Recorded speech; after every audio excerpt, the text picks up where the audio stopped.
Hello and welcome back to another reaction. In this occasion, Avatar: The Last Airbender Season 2 Episode 20. Yes, last time we got a bunch of threads that need to be tied. We have obviously the thread of Azula and her friends, which is honestly the one I am most afraid of because she's manipulating everybody to do whatever she needs and whatever she wants. But obviously, that doesn't make as weak as the threat of the Tai Li, and obviously, how Aang is just abandoning his training to help Katara. Obviously, all of this is connected. Obviously, everything is the reason why we are following our characters or these characters. But that doesn't change the fact that I'm worried, that I am excited for this season finale. And obviously, some of you already told me that this episode and the first episode of the second season are connected. It's not like in the last one, which we got our two last episodes of the season and then we renew into a new one, and obviously not in the same stakes that we have in the last one, important ones, but not in the same. But now we are connected. We're connecting season 2 and season 3 in a more, I don't know, in a more dynamic way, perhaps that is the word I'm looking for, or more strongly connected, I think is the better word for this case. Obviously, I am excited for that. But I'm going to make an announcement, and this is something I told you in the last video. I already worked. I already work with something along those lines, and I already made a Patreon. Again, there is no obligation to donate to my Patreon. There is no obligation. I'm still going to post the same videos that I've been posting on this channel. There are benefits for the Patreon. Yes, of course, there are benefits. One of those benefits is obviously that the next episode, and this is something I haven't recorded, but I'm planning to publish the next episode, the first episode of the third season, alongside with this one. But the next one is going to be blocked only for Patreons. And not only that, the Patreons will have the entire episode, the full episode 19, starting from this one, and the first episode of the third season, full reaction. There is not going to be any cuttings. Obviously, there is going to be a restriction for those, but that is going to be clarified on the Patreon. But yes, I'm excited for this because this is the first time I do something like this. I don't know if this is going to catch enough interest, I don't know, but I'm gonna leave it there. Again, I am not going to change the way I upload my videos in YouTube, and in VTube, obviously. That is going to stay the same. I'm not going to say, oh yes, I'm not going to upload anything unless you get paid. No, the same videos that I've been publishing in these last 2 years are going to be there as well.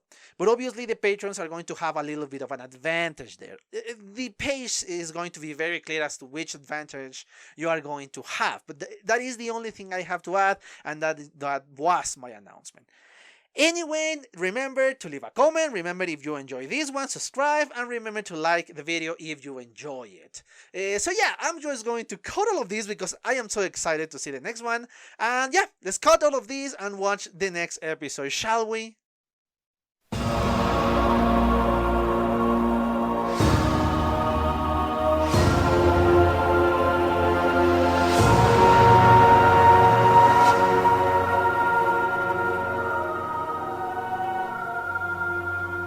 Okay, I'm back. I just watched a second time, and honestly, more times, the 20 episode of the series, of the second season. There are several things that caught my attention in this episode. Obviously, the fact now that the coup is on full motion and everything went perfectly for Azula. Even the things that she did not plan, or I guess she has doubts. Yeah. If I'm going to speak about this episode, I think I should speak more about the characters that appear in this episode. Obviously, we have Aang that abandoned everything that could make him more powerful, or at least to be able to control a power that was beyond what he was capable at this moment, just to save Katara because he has a bad feeling. This is obviously something that goes forward into the situation. We got the fact that he obviously now controls 3 of the 4 elements. He controls water, he controls, well, first air, then water, then air, water, and earth. The only one is that is missing is fire. Unfortunately, so far there is nobody that is capable of teaching him. Well, I have my suspicions about somebody, but I'm going to speak about that later on, when I arrive at his character. Aang goes and tries to save Katara, and in a certain point of the story, this happens. He actually saved Katara from these catacombs, from this city below the city, this secret city. Unfortunately, and thanks to several other circumstances, he has been defeated and he has been weakened. There is a part in the end in which when Katara tried to cure him, when tried to save him by the, the thunder, that the lightning, sorry, not the thunder. I'm just thinking about thunder. I don't know why. But yes, when it was struck by lightning, she tries to save him, but something weird happened there. Something weird happened in the end with Katara and with Aang.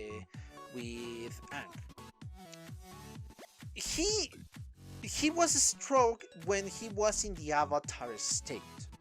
And obviously we have the repercussions of the avatar state. We know that if the avatar is killed in this state, he loses, or the avatar ceases to exist. He is not going to be reborn. He's going to do something different. I don't know how technical that could be, especially from the last few moments of the episode of Aang's. I don't know if he was killed and was revived by Katara, and now the cycle has been broken, and he no longer possesses the power of an avatar because he now loses this strong connection that the avatar has with the spiritual world because he's the avatar, Or something else happened, or if the avatar state is now inaccessible, but he still possesses the power of the avatar. He can control the 4 elements. I still don't know which is what.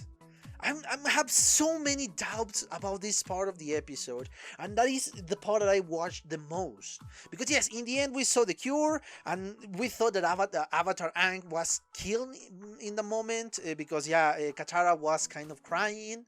But we saw a light, even the bags below the eyes of Aang disappeared when the light of his arrow, ignite, let's say. So I don't know if his past lives helping to cure him, because they have waterbenders, and obviously waterbenders are pretty good at curing people, and one of them over him, or the power of the avatar cured him, or he lost the connection to the spiritual world. I don't know. I genuinely don't know.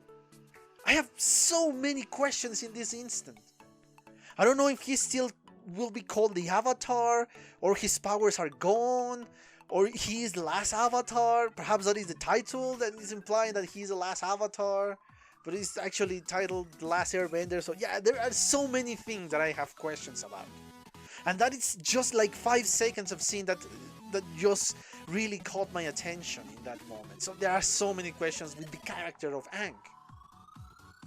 Then of course, mentioning the characters on the good side, and we have Katara, which again is a very consistent character, and she's very novel and she's very understanding. Before going to her, let's speak about the 2 characters that are kind of minor in this episode, Toph and Sokka. Obviously they helped the battle, especially Toph. I mean, come on, she has demonstrated that she was amazing at earthbending, but now she's just showing off because now she can bend metal, which is spectacular that we saw in the last episode. Sokka is still the same Sokka, strong, trying to help everybody, but unfortunately he cannot bend. He is very skillful otherwise. And then of course, we're going past through the other side, the kind of henchmen of Princess Azula. These 2 girls are skillful. Again, the character is very consistent. I love how Ty Lee is so happy in any situation, even with the terrible speech that Azula gave. Oh, that was intimidating, but fun, and I don't know, poetic, it was the right word. Yes, poetic, now I remember. So yeah, they are the same, and obviously Mai is the same attitude. Oh yeah, just take the bear. It's very consistent, and I love them for that. In this episode, they did not shine for obvious reason. This was not their episode. Then we have another important character, Uncle Iroh. Uncle Iroh is still amazing, very wise, very noble, trying to help everybody. Even the Avatar. My guess, he never wanted to capture the Avatar, he just went with his nephew because he thought it was a lost battle. Once they find the Avatar, he say, okay, let's capture him. But I still think he will try to change Zuko's mind in the trouble. If he was captured, I guess Uncle Iroh will have to, okay, but you cannot capture him, he's the last hope for the planet, we need balance, yada yada yada. Because yes, with age comes wisdom. Well, in this case, it really came and very hard. But in the end, he felt betrayed by his own nephew. It's understandable. He was rooting for Zuko to be good. He was rooting for Zuko to change his way and really help the Avatar, help this war to be over, and really restore the balance. But once he betrayed him, because yes, I still think he betrayed him, everything changed for Uncle Iroh and the relationship with Zuko. I don't know what is going to happen with that because that was a very close relationship. But now with this changes everything. And yes, poor Uncle Iroh in this episode, you can see his face, that he feels betrayed, that he feels terrible because now the person that he believed, that he thought he knew how he was behaving, changed completely. Yeah, I understand the side of Uncle Iroh. Then we got another major character, Princess Azula. Again, Azula has been very consistent, but we have been revealing more and more about her personality. Princess Azula is strong. That's something that we knew from the beginning of her appearance in the show. She is skillful. She knows how to control the fire. She's an amazing fire bender. I think she is the most powerful firebender. Perhaps only less powerful than the Fire Lord, but I don't have enough information about the Fire Lord, so I don't know. I still don't know just how powerful he is. He's powerful, yeah, there is no doubt about that. But I don't know just if we compare him with Azula, how powerful he could be. Now we have been advancing through the episodes of the second season and we start to get to know Azula. She is intelligent, she knows how to plan, she is resourceful, she is unbelievably tenacious. And in these two episodes, we got to see just how amazing she really is. Yes, I know it feels weird to speak so highly about the enemy and so highly about such a person, yes. But we have to accept that she is fucking amazing. She manipulates everybody to gain control of Ba Sing Se. This includes of an old man, of the leader of the Dai Li. Oh, I always remember, I don't forget his name. Long Feng. Long Feng is his name. Yes. Even she controlled him and manipulated him so he will deliver the city into her hands. And once he tried to betray her, he was done. Because the Dai Li were so intimidated and so enthralled with the amazing capabilities of Azula that they say, okay, yeah, screw it, she is truly way too much powerful for us. So yeah, she's going to gain control of the city, let her. She's going to kick our asses. That's how powerful Azula is. And yes, Long Feng didn't have any chances. And I knew this was going to happen. I knew Azula was going to betray this dude. But it was just so humiliating for him, for Long Feng, just to be defeated in the way he was defeated. Yeah, again, it feels weird to be speaking so highly about Azula, but she deserves it, man. She deserves it. Now, let's move on to the other two characters that I have been missing. The King is missing, but I think it's more of a plot device in this case. He's not an important character. He never was. I think, in my opinion, he never was an important character. Now move on to the rest. Well, we know what happened with the generals, but again, it was predictable. We knew that. They were again plot devices. They were not the main point of the story. Now, yeah, I know, it seems like I'm kind of holding back a little bit and wasting time. But now, seriously, after this commercial. No, okay, I'm joking. I'm just kidding. No. Katara. Katara has been again very consistent into the animation, into the cartoon. But in this case, we know that she is powerful. She's a very powerful bender. And she demonstrates that. She holds herself against Azula, and she holds herself against Zuko. But not only that, her personality is not, oh, I am an amazing bender. No. She is actually resourceful. She is very understandable and understanding of other people. Yeah, she hated Zuko because, again, for her, the face of the Fire Nation was Zuko because he was chasing them.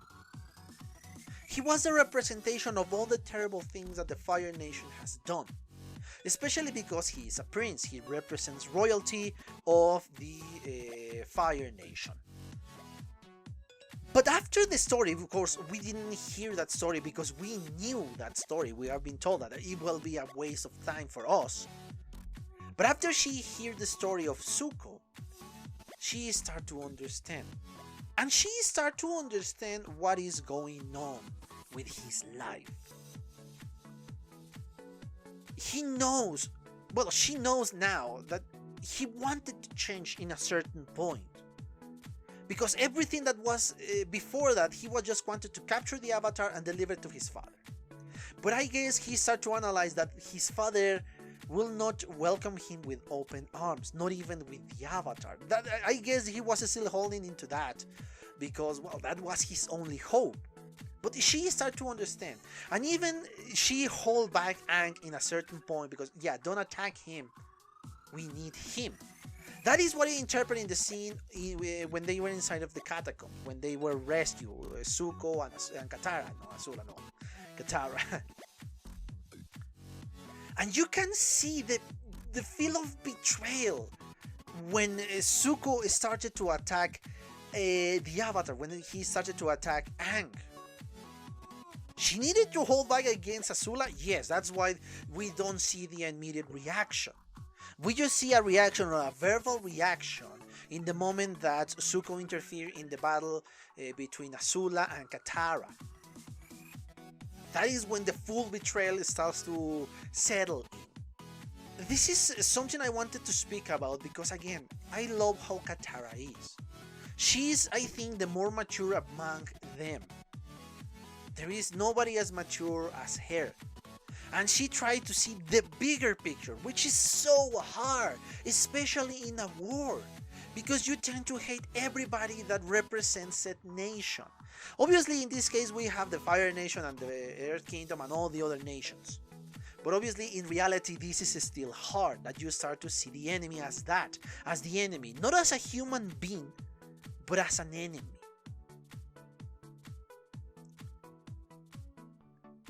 And this breaks my heart because the character of Azula, again, I don't know why I'm thinking of her.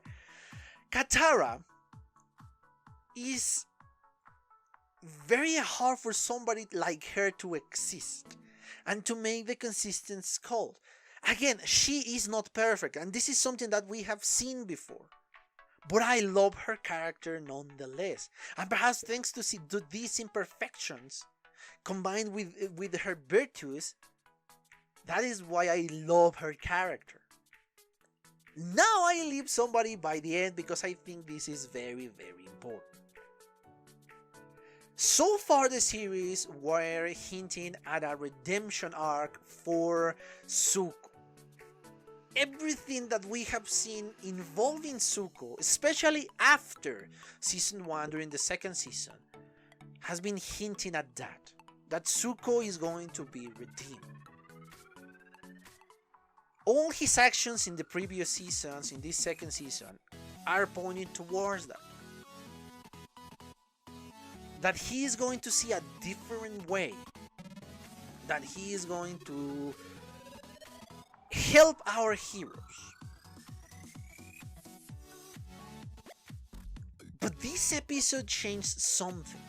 He was, in the previous one, he was so happy once he figured it out. Oops, sorry. Once he figured it out his true way, he was happier, he was content with what he was receiving, like in the tea shop, just with Uncle Iroh, because he was helping Uncle Iroh. Not so much that his dream was to serve tea, he has another one, but so far he was happy to help the dream of his uncle to be fulfilled. But unfortunately the circumstances change, and now that he has been offering a new way, a new redemption arc, but redemption for his honor, let's say, he took it. He followed Azula, and he helped her. Unfortunately for us, that is what happened, and thanks to his help, the Avatar and Katara lost. But there are some other things that I saw there. I saw hesitation before the fight, and I saw doubt after the fight. When they were in the throne room, I saw doubt in his eyes. I saw the feeling of betrayal for his uncle, because he felt that he betrayed his uncle. So there is still hope. I don't know if I'm holding into something that it doesn't exist, but I still see hope for Zuko. Mostly because he feels bad about what he did to his uncle, the person that never abandoned him, never betrayed him. Because Azula betrayed them. When she offered a way home, that was not the case. She betrayed them. But Uncle Iroh has been with him all the time. So I'm still hoping for that redemption of Zuko. Now, there are things that I forgot to remember. I honestly thought that Uncle Iroh, and I still think this, that Uncle Iroh is going to be the master of Aang, his firebender master. That's what I think is going to happen. I guess they are going to release him, and hopefully with the help of Zuko, they are going to release him, because yeah, he has been captured. Or I'm still holding, perhaps, again, Zuko is trying to plan something else and say, okay, Uncle Iroh, I'm going to do this so we can have more control. I don't know. Perhaps, I'm holding my hope so Zuko cannot betray them. Yeah, this was a great episode, a lot of twists and turns, and yes, we saw the lowest point in which our heroes are. This is the lowest point. There is nobody else that can help them. The Earth Kingdom has fallen, and now they are truly alone against the Fire Nation. So yes, the lowest points of our heroes. But anyway, yes, I think I really exhausted the topic of this one. I hope you enjoy it, and yes, as always, remember to subscribe if you want, to leave a comment, and if you enjoy the video, please give me a thumbs up. Yes, I'm trying to shorten this out so I don't waste more of your time, guys. And remember, the Patreon is now up. Yes, hopefully the next video is going to be on time. I'm going to make my greatest effort to do that. But anyway, yes, I think that's it. I'm just rambling way too much. So yes, I hope you enjoy it, and well, see you on the next one. Bye. Okay guys, I hope you enjoyed that video, and if you did, give it a like so the algorithm from YouTube will help me out. And check my other videos, share them, and also why not subscribe to my channel and join this community. And as always, I want to thank you for your attention, your likes, and even your dislikes, your comments, which is something I always look forward to read. And yeah, once more, thanks, and see you on the next one.